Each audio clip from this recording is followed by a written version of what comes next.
Hola, muy buenos días, bienvenidas y bienvenidos a una edición más de Coffee Brain. Soy la doctora Kitsia Ruiz Navarro, médica psiquiatra. En compañía del equipo de Brain and Mind está con nosotros la doctora Guadalupe Castro, ella es psiquiatra, psiquiatra infantil y de la adolescencia. Buenos días, Lupita, bienvenida. Gracias, buenos días a todos. Está con nosotros la maestra Claudia Guillemón, ella es especialista en terapia familiar y experta en temas de violencia. Buenos días, Claudia. Hola, hola, buenos días a todas y a todos.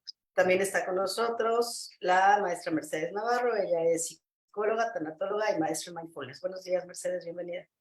Gracias, gracias, buenos días a todos. Y la doctora Abril Nuche, ella es neuropsicóloga y doctora en neurociencias y ciencias del comportamiento. Buenos días, Abril, bienvenida. Hola, buenos días a todos. Y como siempre, Monique de Amazon Estrategia Digital, quien hace posible esta transmisión. Gracias, Monique. Pues el día de hoy vamos a hablar de un tema que va muy hacia el área de las neurociencias, que es la esquizofrenia. Un tema bastante complicado porque de pronto puede generar como muchas confusiones, pero a grandes rasgos, si tuviéramos que definir la esquizofrenia, bueno, pues de entrada es un trastorno mental grave, ¿no? Ahí le ponemos la palabra grave sin entrar como en especificaciones. Acuérdense que hablamos de trastornos cuando no sabemos como cuál es la causa exacta que lo provoca, por eso no es una enfermedad. En este trastorno, las personas van a interpretar la realidad de manera anormal. La OMS reporta que afecta a más de 21 millones de personas en el mundo y se asocia a una discapacidad considerable que puede afectar un desempeño en todas las áreas de la vida de las personas. Más o menos, una persona con esquizofrenia tiene entre 2 y 2.5 veces más probabilidades de morir temprano que el resto de la población. Y esto se debe pues a todas las complicaciones que conlleva la esquizofrenia en el área de la medicina general como tal. Y para definir un poquito más la esquizofrenia, es importante decir que es un trastorno crónico del neurodesarrollo neurodegenerativo. ¿Esto qué es? Que desde que se está formando el cerebro del bebé en la panza de la mamá, hay algo que ya no se formó como se tendría que formar. Algo está chueco desde que se está formando. Entonces nace el bebito y viene un desarrollo aparentemente normal, y lo pongo entre comillas porque hay muchos datos que nos hablan de ese cerebro que no se formó bien, y alcanzan un tope máximo en el desarrollo a etapas muy tempranas de la vida. Y a partir de ese momento empieza a haber como un declive en el funcionamiento, no solamente emocional, sino también del comportamiento y de todo lo que tiene que ver con la sensopercepción. Y esto se traduce pues en un deterioro cognitivo generalizado, que está aquí con nosotros Abril, que más adelante nos explicará un poquito, ¿no? Entonces, y todo este deterioro cognitivo pues acompaña de alteraciones en la sensopercepción, de las que vamos a ir platicando como a lo largo del programa. Yo me atrevo como a preguntar, ¿no? Digo, sin ser, por supuesto, especialista en esto, me tocó alguna vez atender a la mamá de un joven con esquizofrenia y íbamos como construyendo el proceso terapéutico a partir de preguntas, ¿no? Las preguntas que nos podríamos hacer todas las personas que no estamos, que de pronto no estamos relacionados con esto y de pronto debutamos en estos temas. Un poco como, ¿es mi culpa? ¿Hice algo mal? Eh, ¿Cuáles serían las causas, no? Pues, Lupita, ¿quieres contestar? Bueno, ahí no tenemos causas como específicas, no, es muy difícil en medicina establecer causas únicas. Hay factores de riesgo que sí están ahora ya relacionados con algunos genes, pero todavía no es algo que podamos tomar como una base ni sólida ni para diagnóstico, ni para determinar, digamos, quién sí, quién no. Entonces se ha relacionado con edad paterna avanzada, se ha relacionado con alteraciones en el embarazo, bajo peso al nacer. Entonces realmente sí hay factores de riesgo genéticos, y bueno, aquí nada más igual quería mencionar, más o menos un 30% de los casos se desarrollan antes de los 18 años de edad, en promedio alrededor de los 12. Es importante porque el diagnóstico oportuno y el tratamiento lo más temprano que se pueda favorecen el pronóstico. De repente no lo pensamos como padecimientos de la infancia, pero sí son padecimientos que se tienen que identificar, sobre todo en la adolescencia. cómo se hace un diagnóstico, ¿no? Es decir, ¿cómo es un brote psicótico? ¿Todo brote psicótico significa que tengo esquizofrenia? Eh, cómo se hace y cómo se transmite un diagnóstico, ¿no? Para que, en el caso, por ejemplo, de esta familia, pues rodaron entre muchos especialistas tratando de entender qué estaba pasando. Bueno, yo creo que quizá como antes de irnos a la parte del diagnóstico vale la pena hacer como esta diferenciación que va a la pregunta que estás haciendo, como cuál es la diferencia como entre fantasías, alucinaciones y entender que no todo lo psicótico es esquizofrenia, ¿no? Un paciente que está psicótico va a tener alucinaciones, alteraciones del lenguaje y le va a costar mucho trabajo adaptarse a la vida, ¿no? ¿Qué son estas fantasías que presentan? Son creencias falsas que no tienen base en la realidad. Por ejemplo, que las famosas paranoias, ¿no? Que se sienten vigilados, que los están persiguiendo, o lo que llamamos ideas delirantes de daño, que alguien los quiere atacar, o creen que pueden tener como un don o una habilidad especial o sobrenatural, o sentir que alguien está enamorado de ellos sin estarlo. O sea, es decir, cualquier idea que no tenga sentido con la realidad, le llamamos una fantasía, por así decirlo, o una alteración de la percepción, que es las alucinaciones, ¿no? Y también tenemos todo lo que tiene que ver con los sentidos, todo lo que perciben nuestros sentidos, es decir, escuchar cosas, ver cosas, que las personas las interpretan como que ahí están, o sea, escuchan voces como están escuchando todos mis voces en este momento, y cuando hablamos de esquizofrenia, pues las más frecuentes son las auditivas. Ahora, hay muchos otros trastornos psiquiátricos que también tienen síntomas psicóticos, que es esta desconexión con la realidad, como el trastorno bipolar, como las depresiones psicóticas, como los trastornos psicóticos secundarios al consumo de sustancias. Cuando un paciente está fuera de la realidad, pues evidentemente va a tener un pensamiento como desorganizado, no se va a poder comunicar con los demás, va a tener un discurso que no es ni coherente ni congruente con el contexto que se está viviendo, con el contexto del paciente. Y evidentemente, y es bastante común que en un brote psicótico, sea o no esquizofrenia, pues haya cambios en el comportamiento, ¿no? Desde que estén agitados, ¿no? Que se pongan a caminar de un lado a otro, que estén agresivos o que estén irritables, hasta conductas como de pronto pueriles, ¿no? Solamente por poner ejemplos. Entonces, a grandes rasgos, eso es como estar psicótico, desconectado de la realidad, y que no todo lo psicótico es esquizofrenia. Adelante, Abril. No todo lo psicótico es esquizofrenia y no todas las alucinaciones son esquizofrenia, ¿no? Más o menos. Y siempre le digo a mis pacientes, tengo muchos pacientes epilépticos que tienen este tipo de alucinaciones en muchas ocasiones.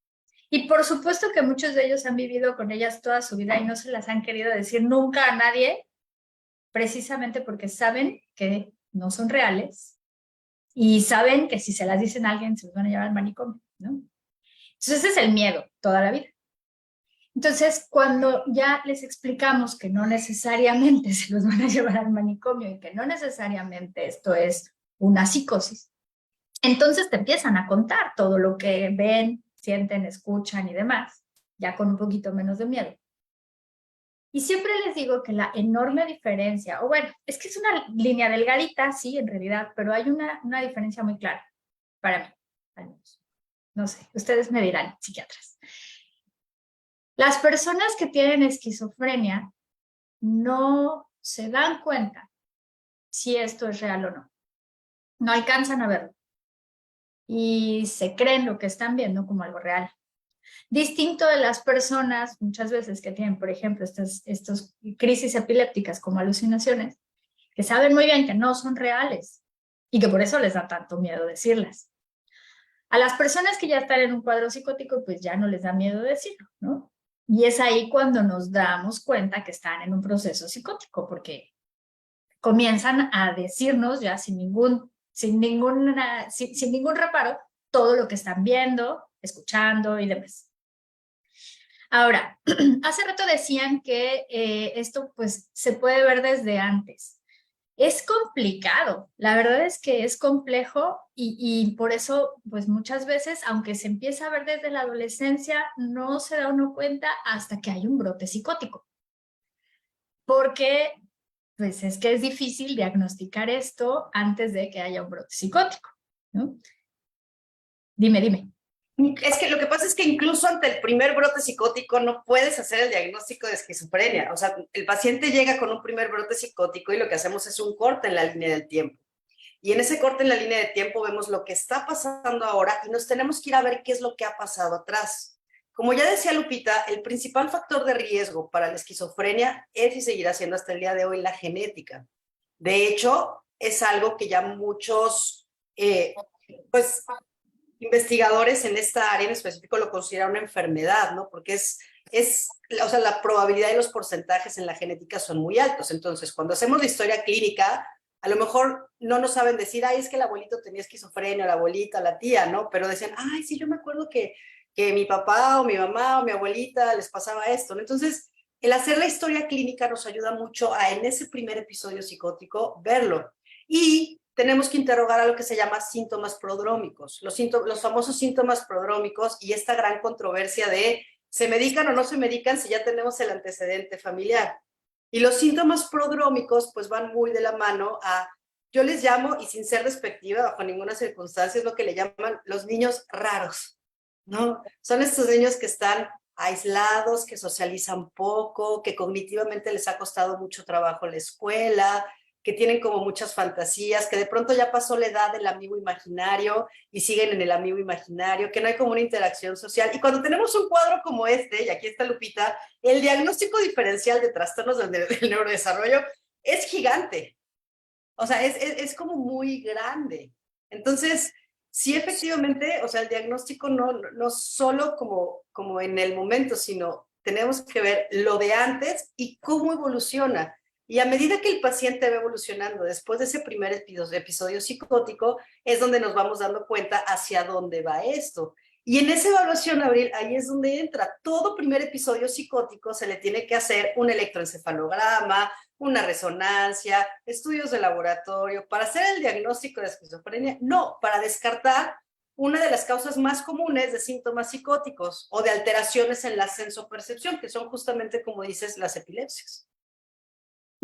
No, y justamente esta diferencia entre una y otra es lo que decías, nosotros los neuropsicólogos le llamamos metacognición y habilidades sociales. Y justamente a la hora de ir haciendo las historias clínicas, vamos viendo que ahí hay algo desde siempre y tiene mucho que ver con las habilidades sociales, con cómo van dándose cuenta de las situaciones complejas de la vida, pues, del mundo. No es nada más que sepan información, sino que sepan interpretarla. De repente parece que estoy hablando de niños dentro del espectro autista. Ay, sí, es una de esas cosas, de esos síntomas en donde también se mezclan, pero no es lo mismo. Acá estamos hablando de un déficit cognitivo porque lo hay y tiene también muchos síntomas del déficit de atención porque resulta que tenemos muchos problemas pues en el lóbulo frontal, que es el mismo lugar, y tenemos problemas en las famosas funciones ejecutivas. Es decir, personas que tienen poca capacidad de organizar, de planear, de adaptarse y de generar nuevas estrategias, es decir, muy poca flexibilidad, pero sobre todo muy poco entendimiento de las situaciones complejas de la vida.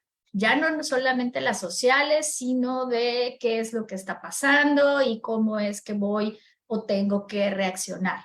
Y entonces empiezan a aparecer la ansiedad, la depresión y cosas que se van también ahí como sumando. Y muchas veces hay un detonador para estos brotes psicóticos, ¿no? Detonadores que, pues bueno, la ansiedad llegó al tope, la depresión llegó al tope y entonces llegamos al primer brote, ¿no? Casi siempre. El estrés, casi siempre es el gran detonador. Y yo agregaría a esto, Abril, que tú estás diciendo, ¿no? Porque hablamos como de lo psicótico y hablamos que si tenemos que dividir los síntomas de la esquizofrenia en dos, tenemos los síntomas positivos y los síntomas negativos. Todos estos síntomas que tienen que ver con la metacognición, como tú le llamas, es la parte de los síntomas negativos de la esquizofrenia, que muchas veces eso es lo que a largo plazo nos va a ayudar a hacer el diagnóstico diferencial con otros trastornos psicóticos. ¿Cuáles son estos síntomas negativos? es la famosa, las As, ¿no? La anedonia, la apatía, la bulia. O sea, empiezan a perder la voluntad. Es bastante común que los familiares digan, es que ya se volvió un flojo. No, no es que sea un flojo, lo que pasa es que lo que te hace a ti y a mí movernos, que se llama voluntad, se va apagando en ellos, ¿no? Y no solamente la voluntad, sino no hay una motivación, no hay una capacidad de placer y las emociones también se van apagando, van perdiendo la capacidad de expresar emociones. Y todo eso tiene que ver con la metacognición, ¿no? Que es, si lo tenemos que resumir, es perder el interés en todo, hay muchísima apatía, están socialmente retraídos y no experimentan placer bajo ninguna circunstancia. Entonces, eso es bien importante dentro de los síntomas de la esquizofrenia. Adelante, Mercedes. Sí. A ver, por lo que voy entendiendo, yo tampoco soy especialista en esto, no siempre se producen los mismos síntomas para poder diagnosticar esquizofrenia. Son muy variados. Estoy entendiendo que sí hay como un punto, ese punto de quiebre o ese punto donde se manifiesta más.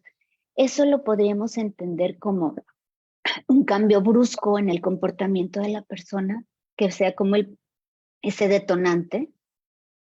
Bueno, cualquier episodio psicótico nos va a dar un cambio en el comportamiento de las personas, ¿no? O sea, es el motivo por el que los familiares buscan llevarlo a atención, ¿no? Porque de pronto empieza a decir, me están persiguiendo, ahí vienen los marcianos, me están leyendo el pensamiento y empiezan a poner, no sé, por poner ejemplos, ¿no? Empiezan a llenar las paredes con papel aluminio, apagan los aparatos electrónicos, o sea, porque por ahí les están mandando señales. Son cambios en el comportamiento que ya están dentro del episodio psicótico, que forman parte de la idea delirante. Oye, y ahí viene obviamente ese diagnóstico diferencial para poder definir si es esquizofrenia o no, si es que es un primer brote.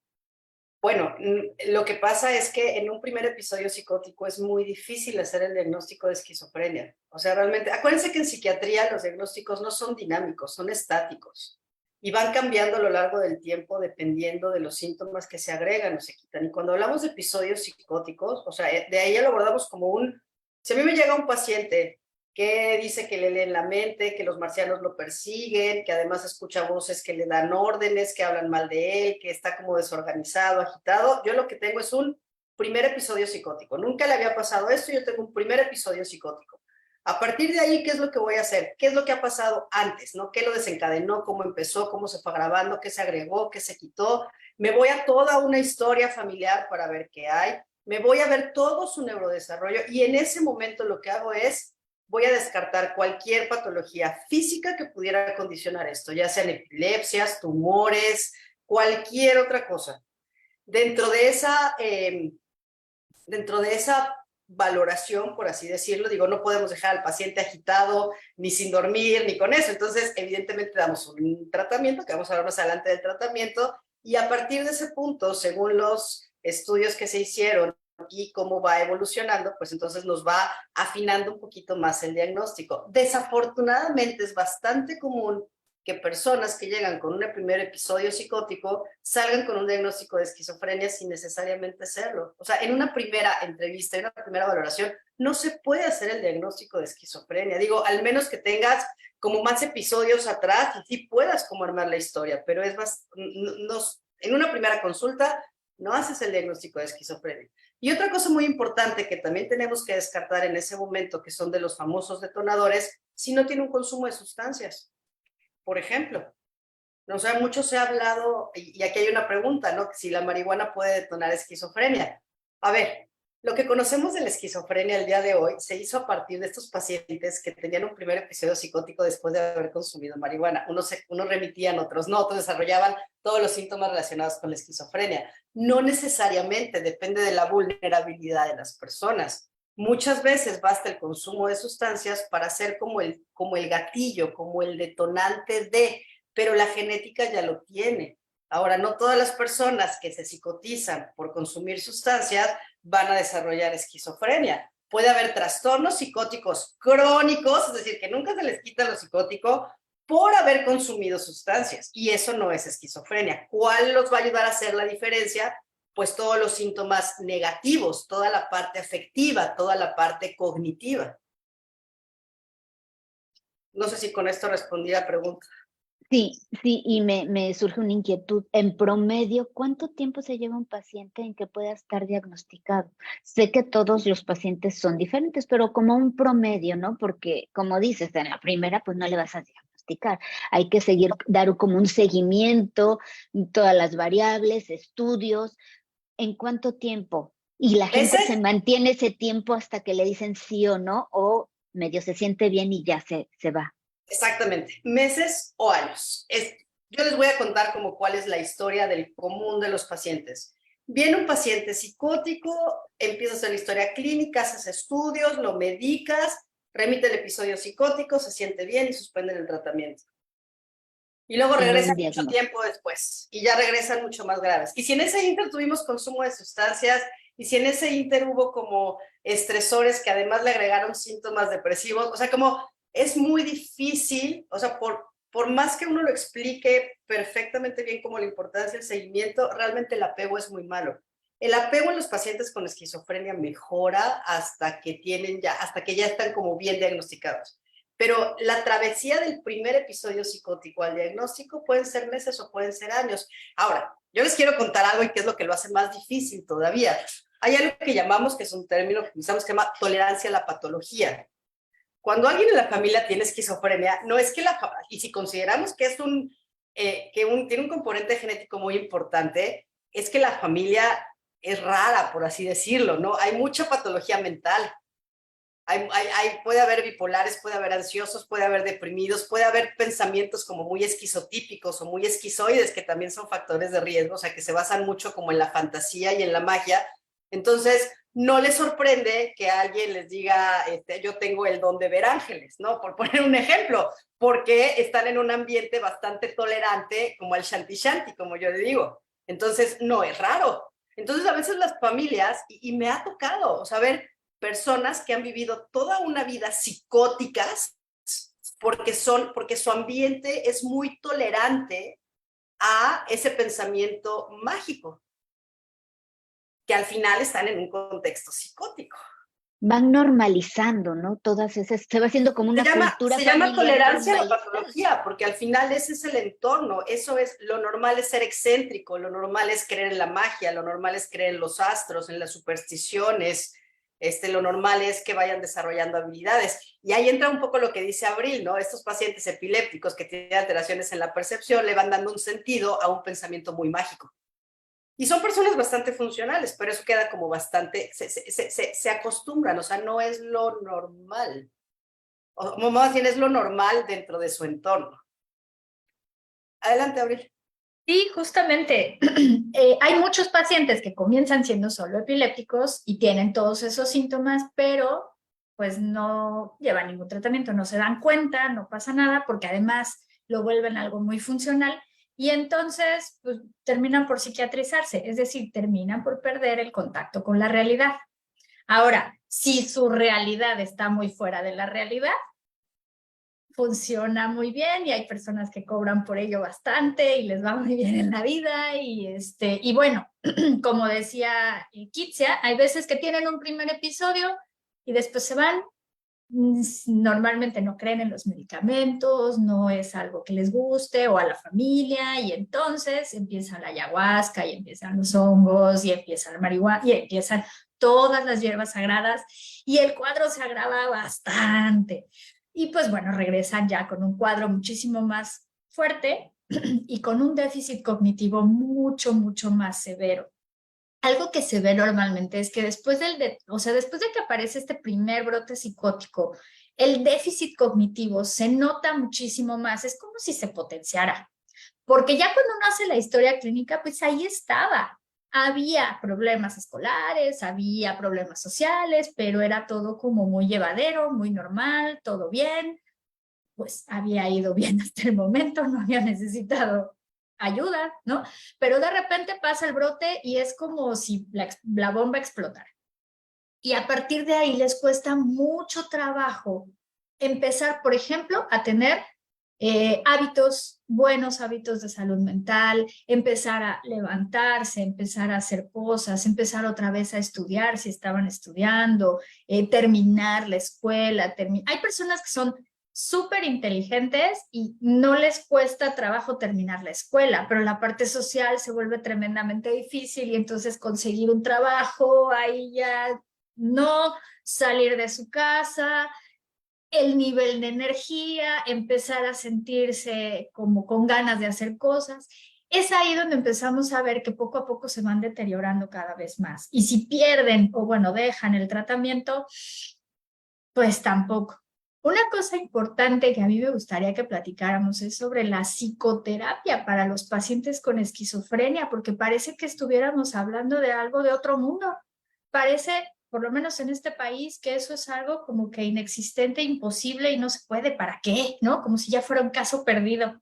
Mientras en países como Finlandia o como Noruega tienen más de 30 años dándoles tratamiento a los pacientes de psicoterapia y trabajándolos muchísimo mejor sin medicamentos que con, vamos, sin medicamentos y con tratamientos terapéuticos que con medicamento, ¿no? Nada más. Entonces, bueno, es ahí complicado, sí, sí, sí.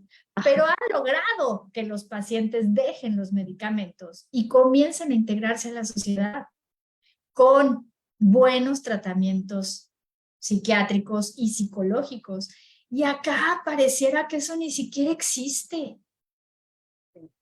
Sí, creo que antes de adentrar, perdón, Claudia, nada más déjame, antes de adentrarnos como a la parte de la psicoterapia, a ver, hay algo que dijiste, Abril, que, que son los menos pacientes y es lo que complica todavía más, ¿no? Y es estos pacientes que sí son como quizá un poco más inteligentes y logran como hacer como muchas cosas.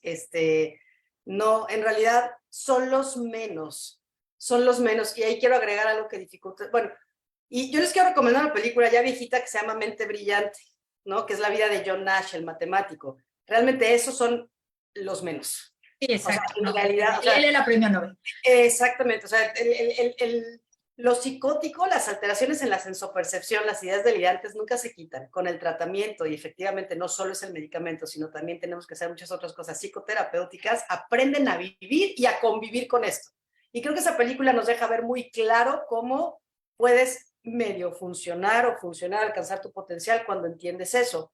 Pero lo que lo complica mucho es, a ver, ¿cuál es el ejemplo que yo les pongo a los familiares? ¿No? Es como si yo les digo ahorita, ¿sabes qué, Abril? Es que tú no eres Abril Nuche y no eres ni neuropsicóloga, ¿no? Y no tienes un hijo. Y esto que está pasando ahorita y esto que has hecho en los últimos 10 años, Abril, no es cierto, tú no eres eso. ¿Cómo te sentirías si yo te digo eso? Lo que genera es angustia. Es como de, no, espérame, mi realidad es esta, porque yo escucho esto y veo esto y siento esto y hago esto. Entonces, para los pacientes, esas ideas no son reductibles a la realidad, esa es su realidad. Y eso todavía complica más el diagnóstico. Adelante, Claudia, perdón, te robo. No pasa nada. Aunque no crean, la máquina me bajaba la mano, me decía, ya tienes mucho tiempo esperando. Así me ponía aquí.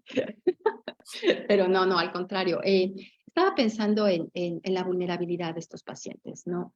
Con esquizofrenia o no, los brotes psicóticos, especialmente cuando son agresivos, cuando pueden estar haciendo cosas que se vean muy feas, es un paciente en enorme vulnerabilidad, ¿no? Y requiere de un tratamiento y de un diagnóstico y de un equipo de trabajo que lo proteja de sí mismo en tanto se estabiliza y se puede hacer algo, porque pareciera que hay también un gran estigma, crítica social, en temas, por ejemplo, de espacio público, pues entra la policía, pero nadie atiende como los temas de salud, y pareciera que hay como esta idea de que van a ser siempre los mismos síntomas, que va a evolucionar negativamente, que el pronóstico es muy malo, que se van a producir recaídas. Y claro, si lo unes a falta de apego al tratamiento, tal vez un diagnóstico que tardó mucho en llegar, acuérdense que son pues, diagnósticos de exclusión, ¿no? Toma tiempo ir viendo qué. Y estoy también pensando en los costos, ¿no? ¿Cuántas familias podrían también atender el tema farmacológico, psicoterapéutico, de internamiento? Y como con estas comorbilidades, estoy pensando en esta familia que este joven también fue el tema de adicciones, ¿no? El tema de cualquier cantidad de consumo de diferentes sustancias Entonces ya no se sabía qué era, pues qué era lo más grave, ¿no? Es decir, no que los médicos no lo supieran, pero la misma familia decía, es que ya no saben ni qué atender primero. Es un poco la vulnerabilidad, los costos, los pronósticos. La vulnerabilidad, pues yo creo que Abril nos dio como un poco la introducción a esto, ¿no? Son pacientes que muchas veces, incluso en el área de la salud mental, quedan abandonados. No se hable en el área de la salud general cuando hablamos de instituciones públicas, ¿no? O sea, se nos olvida que un paciente con esquizofrenia tiene muchas complicaciones, más allá de la cotidianidad y de la incorporación a la vida social y laboral y demás. No perdamos de vista como el suicidio, ¿no? La comorbilidad con trastornos de ansiedad, abusos de sustancias. eh, eh, el abordaje definitivamente es integral y yo creo que es una forma de desvulnerabilizarlos un poquito, ¿no? O sea, es entendiendo que requieren un tratamiento completo, ¿no? Pero si, a ver, estamos en un país no solamente, o sea, ya no se llama en vías de desarrollo, ya la OCDE cambió a otro nombre, no me acuerdo ahorita cuál es, ¿no? Pero no somos primer mundo definitivamente. Y ahorita, en específico ahorita, creo que uno de los pacientes más vulnerables y más frágiles y que más le están pasando peor son los pacientes con trastornos psicóticos crónicos, incluyendo la esquizofrenia. ¿Por qué? Por el desabasto de medicamentos. Porque si bien tenemos que complementarlo siempre con una psicoterapia y el pronóstico es muchísimo mejor y está comprobado, no hay medicamentos. No hay medicamentos en el sector público. Entonces los costos del tratamiento se incrementan porque terminan hospitalizados. O sea, o sea, la situación, la crisis de medicamentos que tenemos en salud mental, si hay alguien a quien le está pegando, es a los pacientes con esquizofrenia, porque al final, a ver, si hablamos de depresiones, ansiedad, bueno, uno está haciendo malabares, ¿no? Y dices, bueno, pero encuentro esto, pero se lo cambio, pero el paciente con esquizofrenia que ya te responde a un antipsicótico o una combinación de dos, no te va a responder a ninguna otra cosa. Y hay un diagnóstico que se llama esquizofrenia resistente al tratamiento que solo responden a clozapina. Y la clozapina no la hay en México. Entonces son pacientes que después de haber estado 20, 30 años controlados, están terminando en los hospitales porque no tienen opciones de tratamiento. Entonces, si nos vamos como a la parte social, definitivamente son poblaciones como muy vulnerables en ese sentido. ¿Okay? Creo que por eso la importancia de visibilizarlos un poco, ¿no? Y levantar la mano. Y todas estas asociaciones civiles, porque son civiles que han levantado la mano al gobierno, pues todos son, cuando te acercas a ver sus historias, pues todos son personas que tienen familiares con esquizofrenia, porque le están pasando muy mal, los pacientes y las familias. Ese es el otro tema, ¿no? Los cuidadores, las familias. Porque tener una persona con esquizofrenia es para toda la vida. Y es cierto, poco a poco van empeorando, vamos, con el paso de los años y si hay malos tratamientos y demás, a lo mejor no va a haber más episodios psicóticos, pero el déficit cognitivo va aumentando y tienen mucho riesgo de presentar demencia en la tercera edad, etcétera, etcétera. Entonces se pone fea la cosa. Y en realidad, antes de llamarle esquizofrenia, cuando se hace ya como el diagnóstico y entra a la clasificación de enfermedades, se le llamaba la esquizofrenia demencia precoz, porque lo que se daban cuenta es que eran personas jóvenes que a edades muy tempranas terminaban comportándose como si tuvieran bueno, ya no se le llama demencia, pero como si tuvieran una demencia. Entonces, pues sí, son personas, no solo las personas, sino la familia también son como muy frágiles. Entonces, ¿Cómo cuidar a la familia? O sea, o sea, debe ser muy triste desde el lado médico tener que dar este diagnóstico, ¿no? En el mejor de los escenarios, cuando las familias han confiado en un médico, han seguido las instrucciones, han hecho los laboratorios, las pruebas, se ha ido haciendo todo el trabajo en orden para este corte, como decías, como de línea de tiempo, yo lo vi como corte de caja, ¿no? ¿Qué pasó antes? ¿Qué pasó a partir del episodio? Y ¿cómo? Yo estoy pensando en esta familia en particular que decía, fue brutal, ¿no? O sea, no nos cuidaron ni tantito, nosotros no teníamos idea, estábamos tratando de entender y sí había una tía por ahí, había cosas pero se sintieron como también sin ningún tipo de esperanza, pero también con un manejo muy estigmatizante, ¿no? Entonces, creo que también no digo que para los médicos sea fácil, pero no sé, hay que pensar del otro lado, no nada más en el paciente, sino en su entorno. Pues yo aquí les quiero contar como algo. El diagnóstico más o menos, o sea, es como entre los 17 y los 20 años, ¿no? Son edades como todavía bastante complicadas, quizá en las mujeres es un poquito después, como hasta los 25, 26 años, ¿no? Pero aquí después de este primer episodio psicótico viene como este shock, ¿no? Cuando le das la noticia a la familia, primero es como, ¿y qué sigue? ¿No? Esa es la siguiente pregunta, ¿no? O sea, ¿qué sigue? Parte del abordaje de un paciente con un trastorno mental crónico es la terapia familiar. O sea, si nos vamos como a las recomendaciones, a las guías de práctica clínica, no solo es psicoterapia individual, sino y capacitar en habilidades sociales, rehabilitación vocacional, el apoyo para conseguir un empleo, también implica la terapia familiar. Aquí es donde ayuda mucho estas organizaciones, ¿no? Las organizaciones civiles, ¿no? Del grupo de papás con esquizofrenia, o sea, como que se sientan como acompañados todo el tiempo en este proceso, ¿no? Creo que va por ahí un poquito, ¿no? No solo el diagnóstico adecuado. Es triste, sí es triste. Es muy triste escuchar cuando las mamás dicen es que ya no es mi hijo. Y yo creo que esa es la parte muy triste de la salud mental en este tipo de diagnósticos, porque siguen siendo personas, pero no se comportan como tal. Dejan de ser esa persona que ellos conocían. Y sobre todo cuando hablamos de las esquizofrenias que antes les llamaban, bueno, ahora se llama esquizofrenia como desorganizada, ¿no? Completamente, donde de verdad el comportamiento es errático a más no poder con y sin medicamentos. Es un comportamiento literalmente no de un ser humano, pero sigue siendo un ser humano. Y cuesta mucho trabajo establecer empatía a veces. Y los familiares se desgastan, ¿no? Es bastante común en las familias que tienen un miembro con esquizofrenia, el famoso síndrome de desgaste del cuidador, como ocurre con las demencias. Entonces, siempre se tiene que estar monitoreando a todos los miembros de la familia y brindarles la atención que además el resto de la familia necesita. Adelante, Lupita. Sí, pensaba en cómo cuidar a las familias también, pues con un diagnóstico correcto.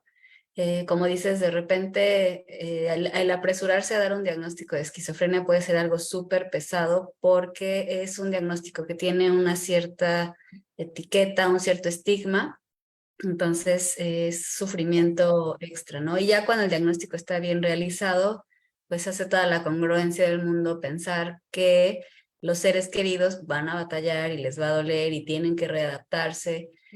Son familias que generalmente tienen una estructura difícil porque por la parte genética hay ahí la emoción expresada es bastante elevada, o sea, hay dinámicas ahí que ya estaban también desde antes, entonces el trabajar en esas dinámicas es súper importante para favorecer comunicación más clara, limitar los síntomas, no caer en conductas violentas por el enojo, por el desgaste. Entonces sí es un proceso que afecta no solo al paciente, sino a la familia. Estoy pensando en preguntas como, ¿es un paciente con esquizofrenia un paciente agresivo, peligroso? ¿Tengo que tenerle miedo? No, No. no. A ver, creo que esta es una pregunta como muy importante, ¿no?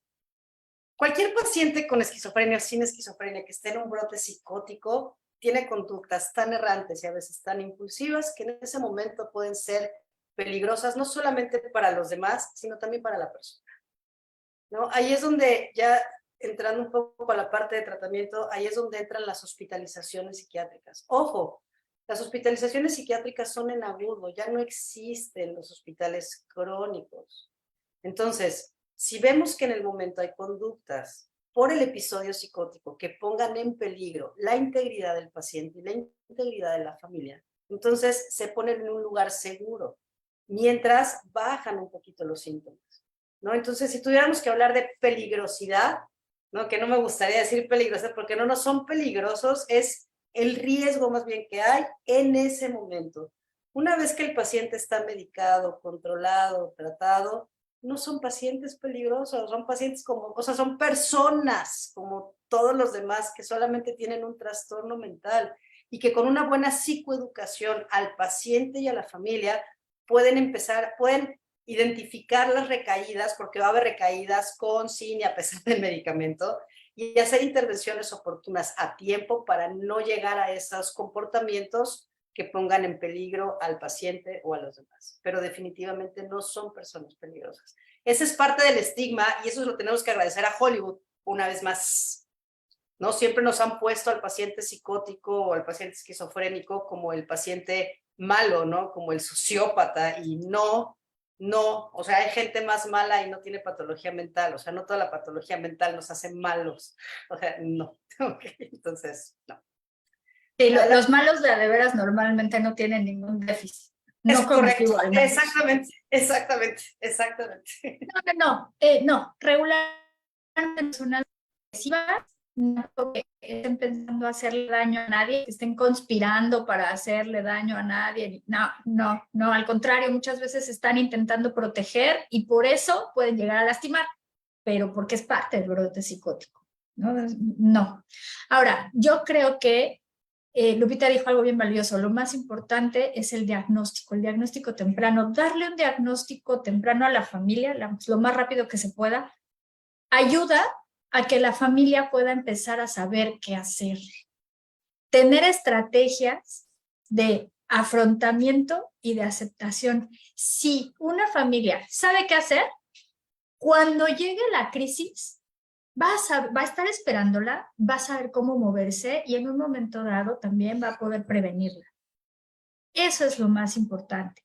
Tener una red social que le ayude a una red familiar y social, si se puede, que le ayude a la familia a que, híjole, alguien me avise que no se está tomando los medicamentos. O empezar a ver que algo está pasando, algo está medio raro porque está dejando de comer o porque ya se está desvelando otra vez y otra vez no está durmiendo o porque, híjole, algo está cambiando en sus hábitos. Me estoy dando cuenta que no, hay que ponerle más atención, estar ahí, estar al pendiente.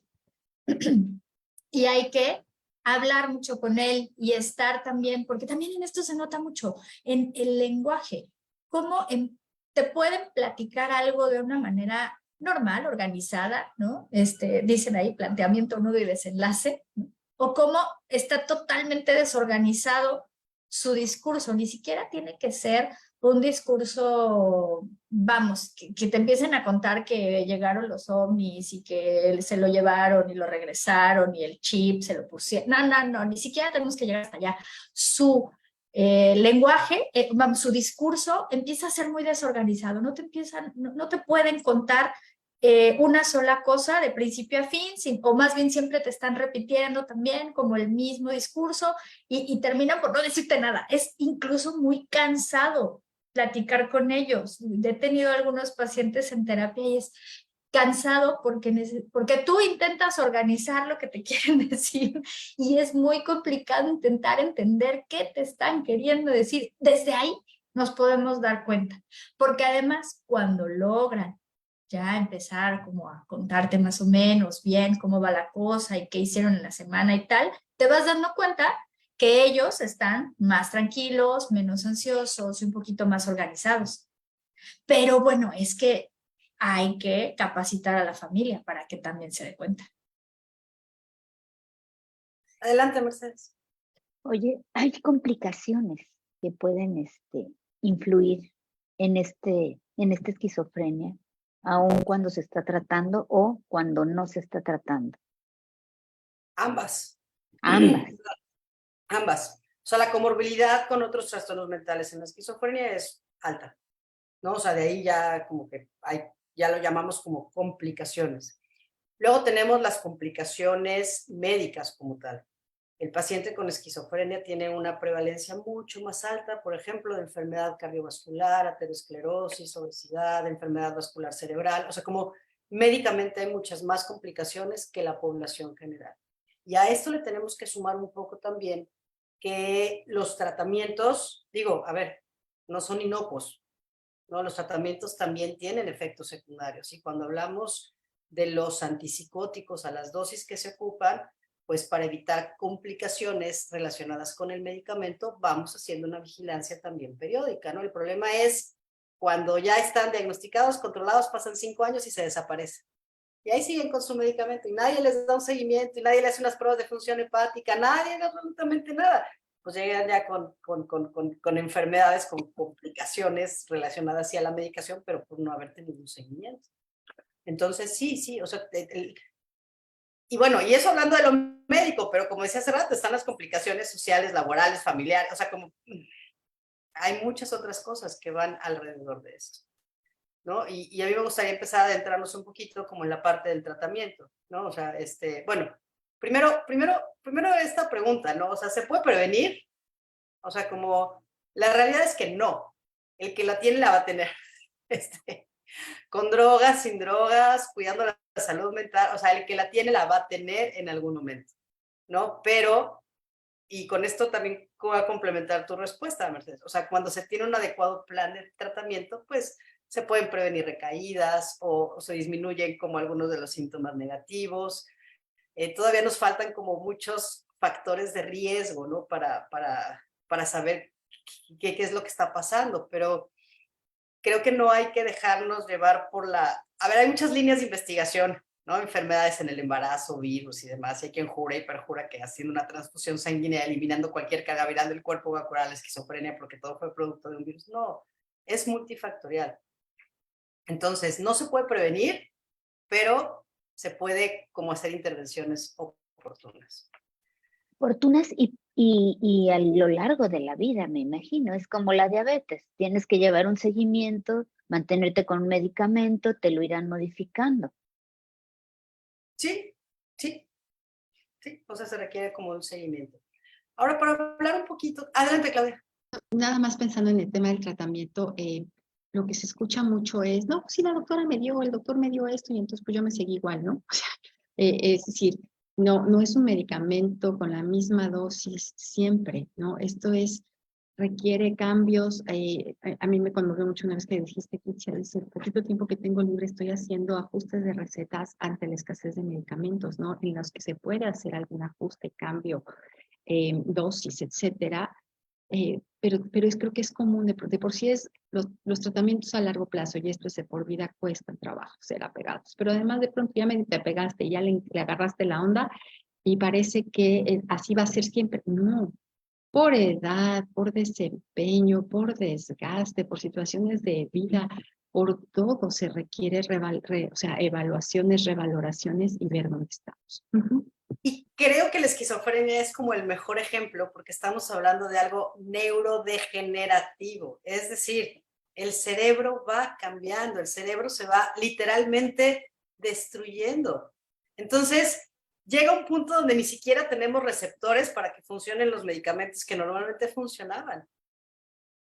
Entonces, el paciente con esquizofrenia requiere, y Abril no me lo dejará mentir, o sea, cuando los metemos a un programa, o sea, cuando ya vemos cuáles son sus habilidades cognitivas y los metemos a un programa de neurorehabilitación, periódicamente hay que estarlos revalorando, porque lo que les funcionó hace 5 años ya no les funciona ahora. Y tenemos que revalorar para ver otra vez qué fortalezas puede tener y partir de ahí para volver a hacer un plan. Y con la medicación pasa exactamente lo mismo. A ver, habrá pacientes que respondan a un antipsicótico toda su vida y nunca se les tenga que hacer cambios, pero son los menos.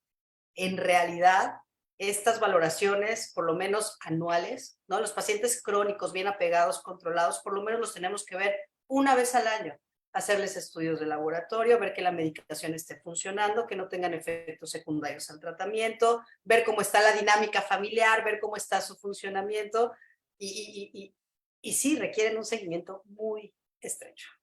Sí. Bueno, pero imagínate lo que acabas de decir. Cada año, yo creo que eso no sucede ni en el primer mundo. O sea, por cuestión de costos, por cuestión de personal, por cuestión de un montón de cosas, ¿no?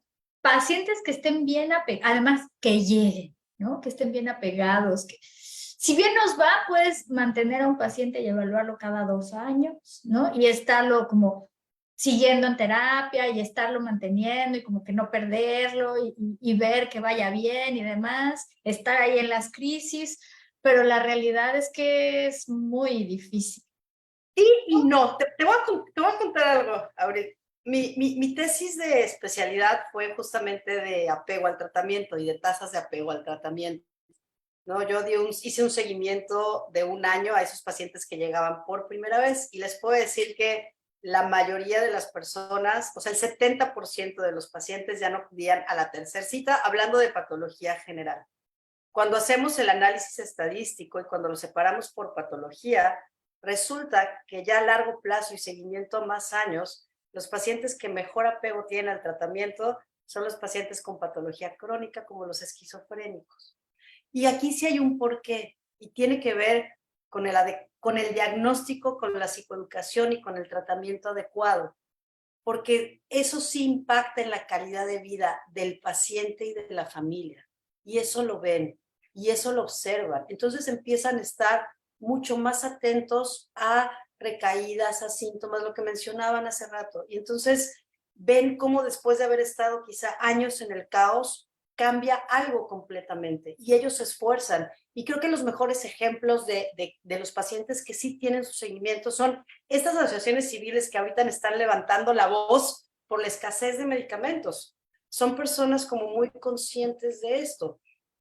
Yo sé que en el sector privado, o sea, que la medicina privada puede funcionar un poquito diferente a la medicina en el sector público, pero yo sí les puedo decir que tengo pacientes de los que estoy como muy orgullosa, ¿no? Tanto de ellos como de los familiares, porque llevo 10 años viéndolos en la consulta privada, que vienen una vez al año, que se les hacen sus evaluaciones y que ahí están y que de hecho ellos hablan, ¿cuándo va a ser mi cita? Y vienen y me traen los estudios y se apegan al tratamiento, o sea, como sí los hay. A lo mejor no son los todos o el grueso de lo que vemos en el día a día, pero sí hay esos pacientes. Y luego es muy lindo ver cómo ellos se convierten como en voces, no voces sociales o voces que otras personas con la misma enfermedad los escuchan y los invitan, ¿no? Y de ahí van haciendo como una red donde puede mejorar como todo esto de la pregunta.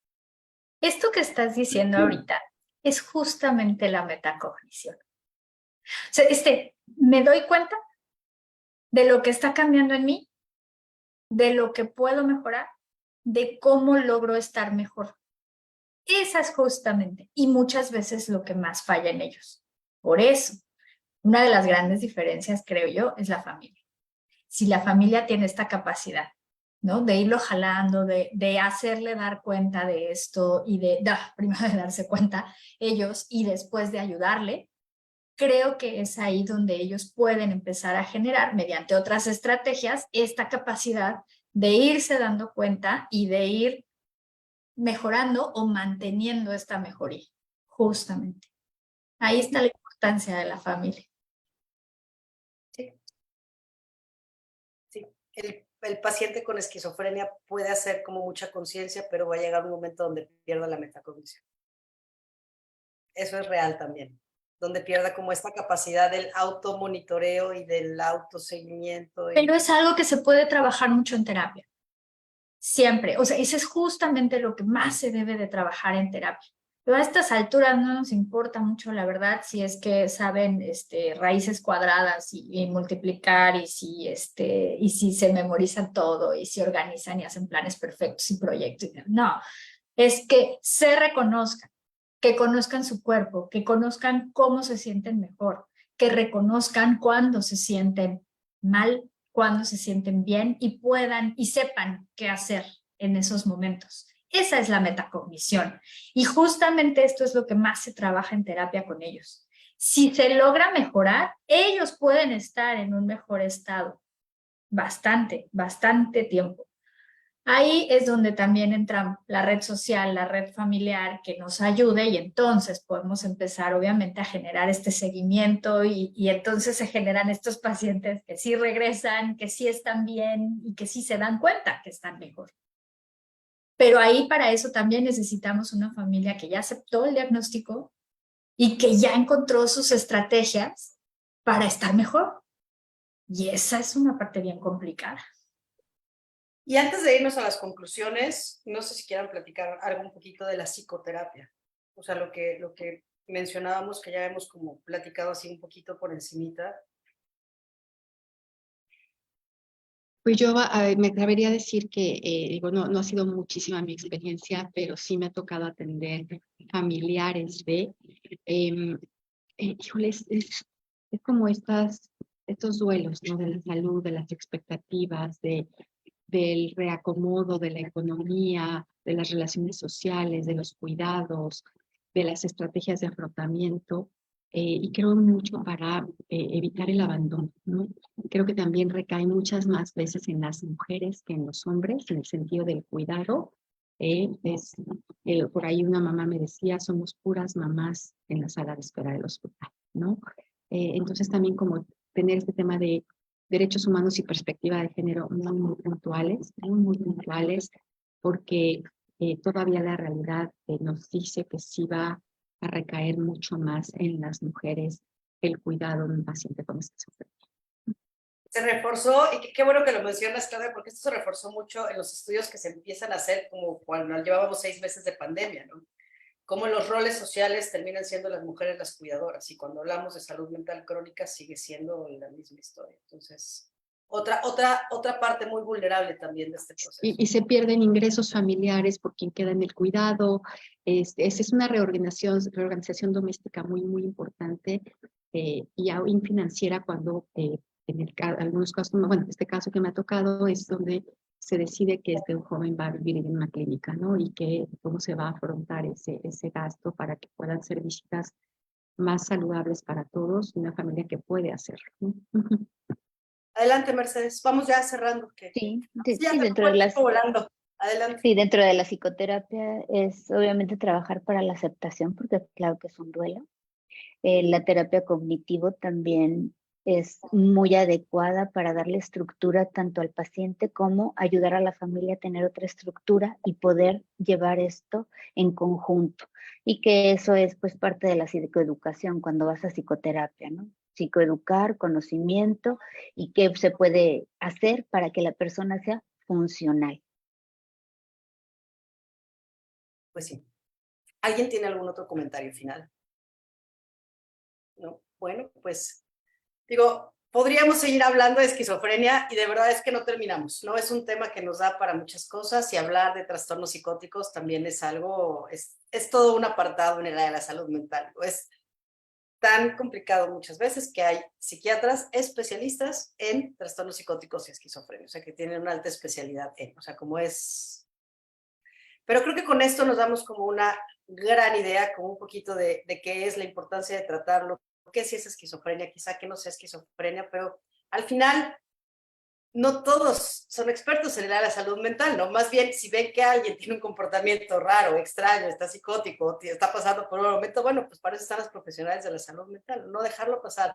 Más vale pecar de una atención oportuna y que diga no es nada, ve a terapia, a que esto lo agarremos o lo cachemos como ya tarde, ¿no? Entonces, si no haya más comentarios, pues nada más agradecer a todas y todos los que nos acompañaron. Muchas gracias, Mercedes, Abril, Gracias. Claudia, Pita. Gracias, Monique de Amazon Estrategia Digital, que hace posible la transmisión. Les recuerdo que el programa queda grabado en redes sociales, YouTube, Facebook, Instagram, como Brain and Mind Salud Mental. Si alguien desea contactar a alguno de los miembros del equipo de Brain and Mind, puede encontrar la información de cada una en www.brainandmind.mx. Y nos vemos la próxima semana, misma hora, por los mismos medios, con el tema la importancia del ejercicio para la salud mental. Muchas gracias y hasta la próxima.